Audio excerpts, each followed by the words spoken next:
প্রাকৃতিক পরিবেশে, খোলা আকাশের নিচে, বসন্তকালে, প্রভাতকালে যোগাসন অভ্যাস, খালি পেটে শুধুমাত্র জল পান করার পরে।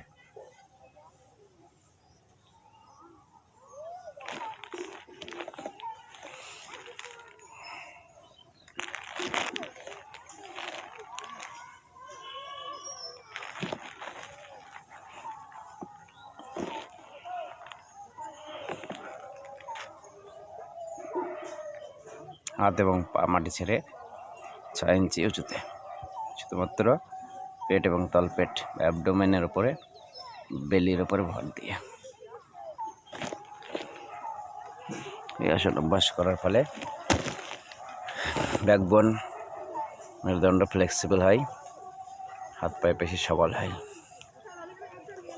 ধনুরাসন তৎসহ।